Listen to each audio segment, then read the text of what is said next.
Welcome to the Real CP Show. I'm your host, CP. And today's topic, a high school football game in Massachusetts turns into a racial brawl by players, others involved. There is something that has been so ingrained within the culture of modern dayness of American Blackism that in this system of supremacy that has sit there and just emotionally slaughtered so many numbers of American blacks' mindset. Where within a culture, the confidence of not understanding there is no other culture or background or term lifestyle category, etc., that could compete about against the historical powerhouse of the American black historical history. There is nobody comparison. And to still go through those heinous, inhuman treatments and still be here in the demographical way and still get no reparations is something of amazement. I make this point in that this topic, in that this high school football game in Massachusetts, it turned into a racial brawl by players and others basically that was involved as well. You have so many parents, a grandparents, etc., that have shown in a logicalness and infantile way to tell their youth, be it some junior high or middle school or high school, oh, don't you worry about that thing called racism. As if, what's the word about? This is something that happens on a daily basis, not something to worry about. It is something to sit there and get a accurate and logical analysis on how these things affect the American black youth. And you put in context at their level, so then they will not be surprised when continuously black pain keeps showing its head. This is why, again, I utilize these things as a timepiece purpose. So again, oh, and then you see, 5 years ago or 2 years ago, somehow last year, some other situation happened. Just like today is October the 28th, 2023. 4 months from now, 8 months from now, 2 years from now, 5 years from now, 10 years from now. Somebody listen to this from some other cultures, numbers of American blacks. Someone may listen to it from, somewhere down the road, et cetera, et cetera. Right? So, oh, wow, that was still going on. Timepiece purpose. So, in this particular topic of a high school football game in Massachusetts turns into a racial brawl by players and others involved. Let me sit there and show you this before I read this particular what I'm going to read.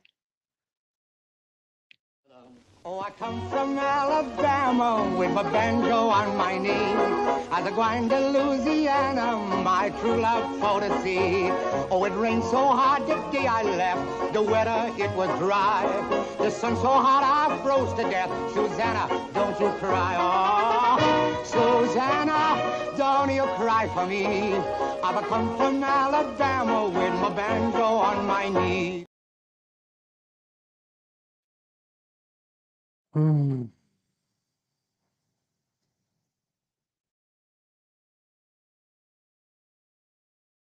hmm. No other culture, cultures, or backgrounds have this type of imagery prior to things like this being shown in a very negative light toward American blacks. Let's keep that in mind. A brawl, a high school football game, it was called out. It was called off after a racial brawl. A coach talks about this, that his players were called racial slurs. This coach that relays he endured nearly an entire high school football game as his players alleged, not alleged, that they were intimidated by fans, called racial slurs, and likened to monkeys. Mm, mm. This particular coach says. The coach added that there was one final indignity after the game as he and his team left the field. Their opponents chanted the N word while heading into the home team locker room. The trouble began when the coach said they started in the second quarter as his team, the Roxbury Prep High School Wolves, faced off against the Georgetown Middle High School Royals. Georgetown has about a student population of about 93% white, while 97% of Roxbury prep students are either black or Latino. See, then go to hell with that game plan. See, that's another whole topic, a whole different topic in itself. When a number of American blacks continue to keep allowing people to play these little silly ass games and mix them in and dilute them in with just saying the generic ass Latinos. There are Afro Latinos, there are Afro Hispanics. And so when American blacks, the ones I'm talking about, that keep allowing people to keep just throwing in black and Latino, black and brown, that is such an insulting and it is pretty silly as hell. But it continues to keep succeeding. Different topic in itself. They talk about how close to about 500 people were packed at this field in Georgetown, Massachusetts. It talks about how the coach and his assistant coaches relayed that this particular racial brawl, broke out over the racial slurs that the Royals players repeatedly hurled at the Wolves throughout the game, while referees and the Royals coaches did not do enough to stop it. And then, as usual, some slick mouth personnel uh, at one of the Georgetown public schools. They talked about how, oh, there was many different versions of what happened at this game that was swirling around on social media.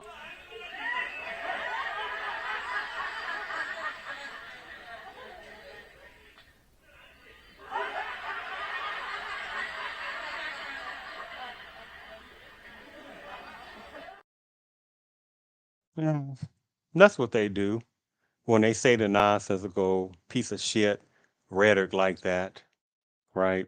And they go back around, however, personnel that share racial racism, terrorist thought pattern, things like that, and they go do that, they laugh because they can just sit there and just talk, minimize the hell out of black pain or American blacks go through continuously because they know there's quite enough American blacks that'll sit there and pretend and act like what's going on is not going on, and think the only thing you're supposed to do is just work hard and tell the kids and the youth and stuff like that, just get good grades and that's all you need.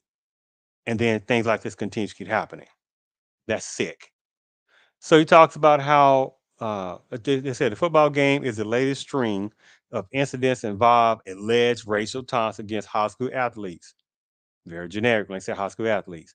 They say in July, a Southern California basketball team was stripped of its regional title after members of the predominantly white team threw tortillas at their opponents, who were mostly Latino. What did I say earlier? American blacks, and for the other person who know they are, go to hell when you play that game, right? They said Southern California. Please, let me, I'm not going. That's a different topic. I'm gonna show something a little bit.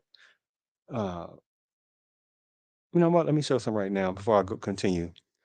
Let me show. Give me one. Give me 1 second. Now remember Black and Brown Coalition, right, and stuff like that. how they like playing little switchery based games. Give me 1 second here. Give me 1 second.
Black and Brown Coalition, right?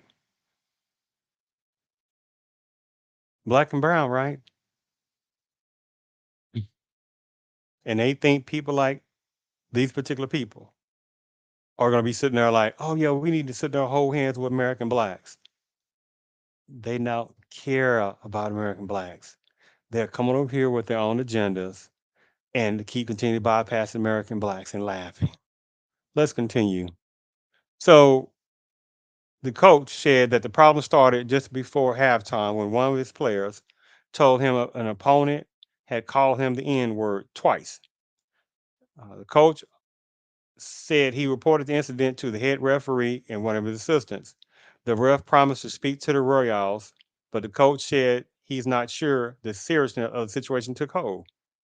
So the players first reported being insulted with racist slurs.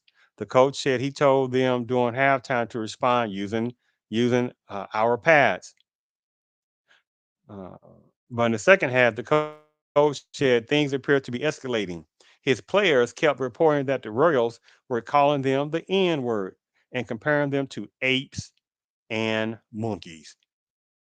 At one point in the third quarter, he said fans got closer to the back of the Wolves bench and tried to interact with players. When one of the assistant coaches told the crowd to get back, the coach said he was also called the N word.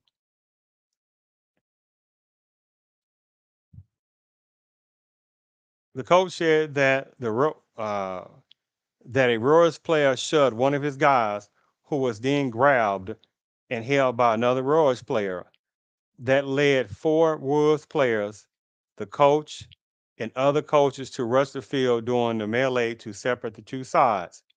The coach alleges, no, not allege, that this is when he himself heard a Royals player say the N word. Eventually, the referee had enforcement disperse the crowd, and the coach headed back to the sidelines. They said his team decided to keep playing, but a short while later, two players came to him with tears in their eyes. He said the alleged, not alleged, the racial barrage of racial epithets coming from the opposing team had continued. It was at that point that he decided the game needed to be over. And the coach said he told the refs he told the refs his team was done. As the Wolves headed off the field, the coach said he heard more Royals players chanting the N word. That was the moment that drove him to tears. Mm. And watch this switchery. One of the little racial racist terrorists, sidetrack deflectionary tactic, donkey piece of shit of a person of personnel that shared similar thought patterns. They said one of the Georgetown parents who was picking up his twin sons from the game said he watched the fight at the end of the third quarter and doesn't believe the Royals players were using racial epithets. I know a lot of kids who go to the game, they wouldn't say that word to African Americans. I know many of the people in the stands and walking the sidelines, adults, select men, coaches, principals, parents. If they heard any kid saying that to the team, they would have went right up to that kid and grabbed him. What a piece of shit ass lie. What a piece of shit lie. You see, something is such screwed off in a archaic, ingrained, adolescent but adult mindset, and the minimizing racial terrorist black pain that's inside certain ones within the Panamese culture, and some others who want to be like certain ones within the Panamese culture, right? See, it's not, they don't have the historical uh, uh, uh, cultural pain that was inflicted by American blacks. So again, it's always just allegedly up and down playing games, stuff like that, right? See how that goes? Oh man, it's like someone saying, I have black friends. I wouldn't sit there and say the word, but they say the word, but they say, well, oh well, I really didn't mean that, but I got black friends. So it's, and this stuff continuously succeeds in front or in within numbers of American blacks mentality, the ones that applies to, which then leads to black pain. Because people like to minimize the American black racial racism terrorism that goes toward American blacks overall. I'm not talking about sellouts. I'm not talking about gullible ones, right? But continuing. Oh, because by the way, I won't go there. Something totally different.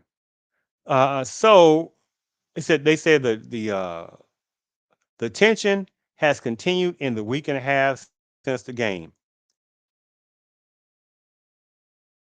It's not two different things. I don't want to go there. Say adults wrestling.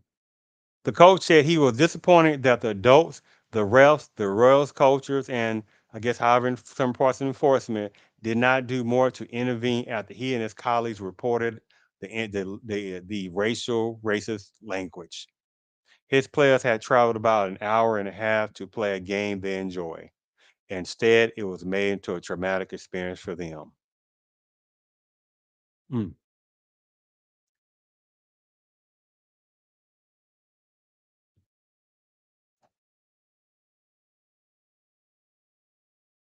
You're the American blacks collectively do not understand the amount of hatred that certain personnel within certain parts of Padme's culture have for American blacks. Many numbers of American blacks don't understand the hatred by certain numbers of ones within various other cultures and backgrounds and certain ones within our terms lifestyle category. And how many in those groups and backgrounds have a extreme disdainment and animalistic hatred for the American blacks. And unfortunately, that continues to this day. This is why again I like to do time peace purposes. So I want to relay that over because it's about sharing the knowledge and information. I thank you for tuning in to the Real CP show. Oh, by the way, let me show you this one last. It's a funny clip, but it's very poignant because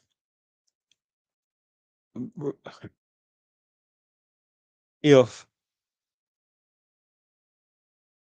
more numbers of American blacks were teaching their youth, black youth, to relay over, I don't care about how many friends you have predominantly culture. Personnel can always change right back, right? So if they person's parent or parents or great grandparents, whatever it is, have racial racism terrorists, and that but that person, their friend, is not acting like that, that don't mean as they get older that they can revert back, right? Peace, perhaps on your side, Maximal Scum. Yes, but not on ours. Permit me to inform you that an enemy which appears to be peaceful may in fact be merely biding its time. Mm, mm, mm. So again, I thank you for tuning in to the Real CP show.